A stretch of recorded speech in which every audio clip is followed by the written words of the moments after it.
Hi, welcome to another episode of Hot Takes.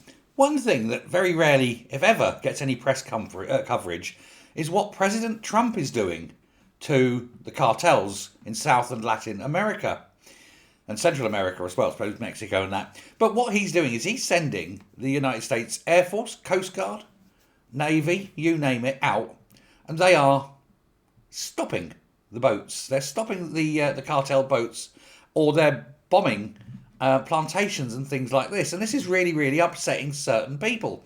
One of these certain people is a man called Nicolas Maduro. He is a dictator, a wanker, and he is the Venezuelan socialist leader. He is responsible for murders, for disappearances. He really is a truly awful piece of human flotsam. And he's very angry because Donald Trump keeps ramping up attacks on his regime. And so he has gone begging Vladimir Putin for help. He wants upgrading his air defences. He wants Russian Sukhoi Su-20 Mk Mark II aircraft that have been purchased already by Venezuela. He wants more of them and upgrading them.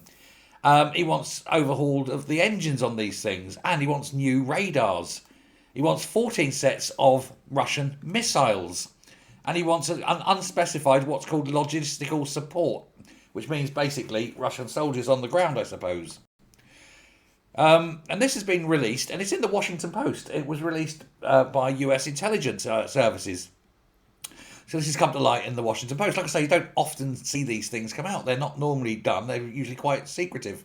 But I think this one's been released because they want people to see that Trump is actually being very effective in fighting this awful stuff from this awful man. Because Maduro undoubtedly is involved, in my opinion. Well, not that he's going to sue me, but he's undoubtedly involved in this at some extent, because he controls everything in Venezuela. And if this is happening, it's because he knows about it.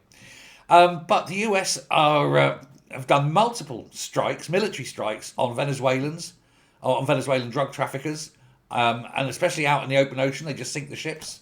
They know who they are. They've got the intelligence there.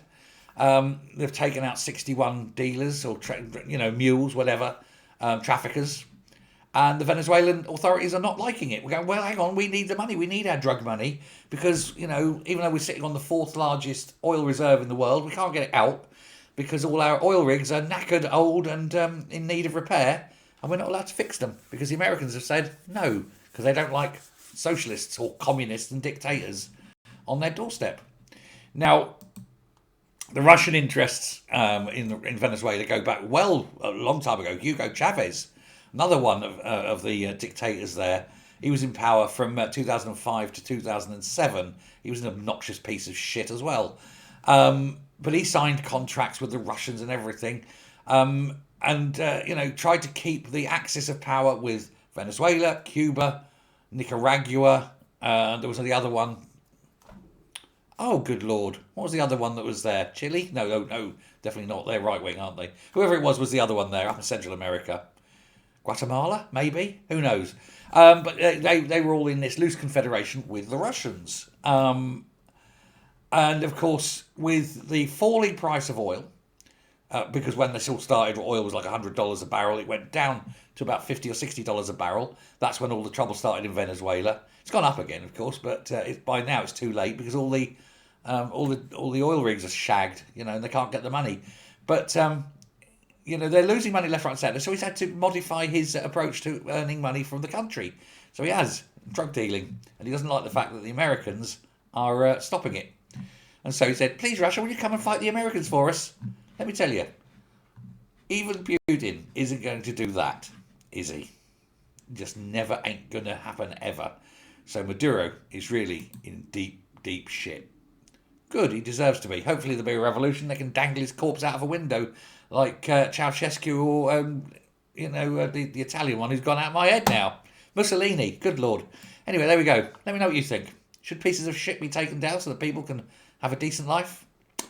Or should the Russians come in and just take over Venezuela and steal all the oil?